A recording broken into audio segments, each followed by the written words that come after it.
வணக்கம் மக்களே. இன்றைக்கி அம்மா என்ன ரெசிபி செய்ய போகிறேன்னா பிரண்டை வச்சு தோசை ஊற்ற போகிறேன். வாங்க அது எப்படி ஊற்றலாம் பார்ப்போம். பிரண்டை வந்து எங்கள் வீட்டில் தொட்டிலே வச்சுருக்கேன். அதில் கொஞ்சம் கட் பண்ணிக்கிடுவோம். வாங்க எப்படி கட் பண்ணுவோம். இந்த பாருங்கள், பிரண்டை கொடியாக வீசி கிடக்கு பாருங்கள்.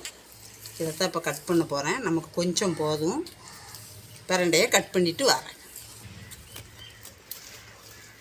இங்கே பாருங்கள், இப்படி நம்ம கட் பண்ணி எடுத்துக்கிடணும். நம்ம கொஞ்சம் போதும். இது தொட்டியிலே நான் வீட்டிலே வளர்த்துக்கிடுவேன். எனக்கு தேவைக்கு நான் பறிச்சுக்கிடுவேன். பாருங்கள், இந்த மாதிரி நம்ம எடுத்துக்கிடணும். போதும், இவ்வளோ போதும் நமக்கு. இப்போ பிரண்டையை கட் பண்ணிட்டு வந்துட்டேன். இப்போ இதை பூரா நம்ம வந்து இதில் ஒரு நார் இருக்கும், நம்ம எடுத்துக்கிடுவோம். இந்த இலையெல்லாம் போட்டே நம்ம வதக்கணும் பிரண்டை தோசைக்கு. இங்கே பாருங்கள், இதெல்லாம் பிஞ்சி இந்த பாருங்கள், இப்படி இந்த நார்களை நம்ம எடுத்துக்கிடணும். இந்த வரது பாருங்கள், இப்படி எல்லாத்துலேயுமே நம்ம நார் எடுக்கணும். எல்லாம் இந்த மாதிரி நான் க்ளீன் பண்ணிவிட்டு காட்டுதேன். இப்போ பிரண்டை எல்லாம் க்ளீன் பண்ணிக்கிட்டு இருக்கேன். இங்கே பாருங்கள், இந்த நரம்பு வந்து இப்படி தான் எடுக்கணும். இதில் தான் வரும். இப்படி இந்த முக்கில் இருக்கும், 4 நரம்பு இருக்கும். இப்படி தான் எடுத்து நம்ம இப்படி துண்டு போட்டுக்கணும். இங்கே பாருங்கள், ஃபுல்லாக உரிச்சிட்டோம்னா அதில் ஒன்றும் இருக்காது. இப்படி நரம்பு மட்டும் தான் நம்ம எடுக்கணும். இந்த 4 முக்கில் தான் இருக்கும். இது இப்படி இழுத்தாலே வந்துடும். பாருங்கள், இதை எடுத்துட்டோம்னா அவ்வளோதான், வேறு நரம்பு கிடையாது. இப்போ பிரண்டை எல்லாம் நல்ல நார் எடுத்து நல்லா உரித்து வச்சுக்கிட்டேன். இந்த இலையும் நம்ம போட்டுக்கிடணும். அதுலேயும் நமக்கு சத்து இருக்குது. அதையும் நம்ம வேஸ்ட் பண்ண வேண்டாம். துவையல் குழம்பு வச்சா குழந்தைங்க சாப்பிடாதுங்க. இது வந்து குழந்தைங்களுக்கு வந்து சின்ன வயசுலேருந்தே நம்ம கொடுத்தோம்னா இந்த எலும்புகளுக்கு நல்லது. எலும்பு நல்லா ஸ்ட்ராங்காக இருக்கும். முக்கியமாக பெண்களுக்கு வந்து இது நல்லது. கர்ப்பப்பை நல்லா ஸ்ட்ராங்காக இருக்கும். அதே மாதிரி நம்ம ஒடிஞ்ச எலும்பும் ஒட்டும். நமக்கு வந்து எலும்பு எப்போவுமே வயசாக நமக்கு நல்ல ஒரு ஆரோக்கியமாக ஸ்ட்ராங்காக எலும்புகளுக்கு இது நல்ல ஒரு மருந்து. இது கிடைச்சா வாரத்தில் ஒரு நாளாவது இது சாப்பிட்டுக்கங்க. குழந்தைங்களுக்கு வாரத்தில் ஒரு நாளாவது இந்த மாதிரி செஞ்சு கொடுங்க. குழம்பு துவையெல்லாம் அரைச்சா பிள்ளைங்க சாப்பிடாது. இது அவ்வளோ ஒரு மருத்துவ குணம் இருக்குது. இதெல்லாம் இப்போ மார்க்கெட்லேயே கிடைக்கி கீரை மாதிரி இதுவும் விற்பனைக்கு வந்துட்டு, அதனால் வாங்கி இதை எப்படியாவது வாரத்தில் ஒரு நாள் கிடைக்கிறப்போ விட்டுறாதுங்க. இந்த மாதிரி தோசை இட்லி இந்த மாதிரி ஊற்றி கொடுத்தோம்னா பிள்ளைங்க சாப்பிடும். இப்போ இதை வந்து க்ளீன் பண்ணிவிட்டு வரேன், கழுவிட்டு வந்துடுறேன். அப்புறம் வந்து எப்படி வதக்கணுங்கிறத காட்டுறேன். இப்போ அடுப்பத்தை வச்சு ஒரு கடாய் போட்டிருக்கேன். இப்போ கடாய் சூடாகட்டும். ஆயில் ஊற்றிட்டு என்ன வசக்கணுங்கிறத ஒன்று ஒன்றா போட்டு காட்டுறேன். இப்போ சட்டி சூடாகிட்டு ஒரு டீஸ்பூன் எண்ணெய் ஊற்றிக்கிடுவேன். இதுக்கு போதும், ஒரு கரண்டி போதும் எண்ணெய்.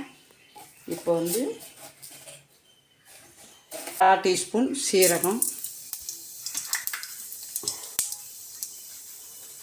ஒரு 3-4 பச்சை மிளகாய்,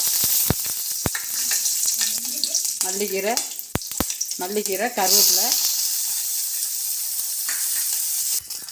இப்போ கருவேப்பிலை, மல்லிக்கீரை, சீரகம், மிளகா எல்லாம் போட்டிருக்கேன். இப்போ ஒரு குத்து புதினா போடுவேன். இப்போ இந்த பிரண்டையை அதில் போடுவேன்.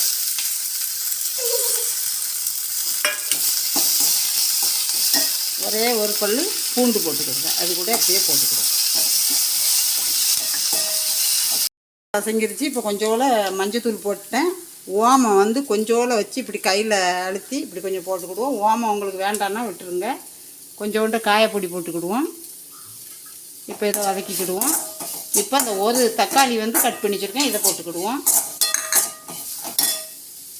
இந்த தக்காளி ஏன்னா நமக்கு பிரண்டையில் வந்து ஒரு அரிப்பு தன்மை இருக்கும். அந்த புளிப்பு கொஞ்சம் போட்டோம்னா அந்த அரிப்புத்தன்மை இருக்காது. நம்ம இதில் புளி சேர்க்க மாட்டோம். குழம்பு துவையல் அப்படின்னா புளி சேர்ப்போம். இதில் நம்ம புளி சேர்க்காததுனால இந்த தக்காளியை போடுவேன். அது ஒரு அரிப்புத்தன்மை இருக்கும். இதை போட்டாச்சுன்னா நல்லாயிருக்கும்.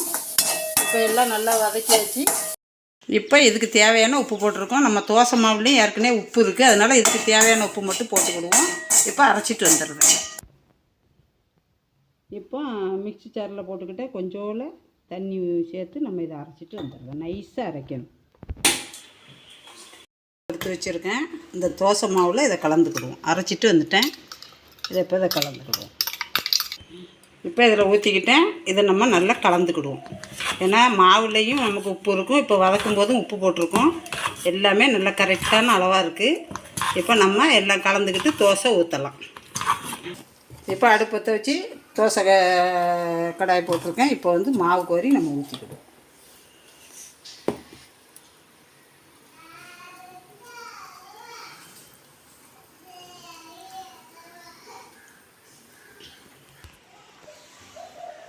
இப்போ இதில் கொஞ்சம் நம்ம எண்ணெய் ஊற்றிக்கிடுவோம்.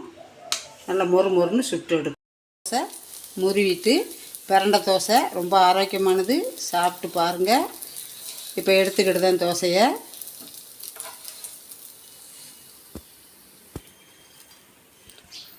மக்களே. இப்போ பிரண்டை வச்சு அம்மா தோசை பண்ணி காட்டியிருக்கேன். அதுக்கு கடலை சட்னி வச்சுருக்கேன். எப்படி இருக்குன்னு சாப்பிட்டு பார்த்துட்டு சொல்லுங்கள்.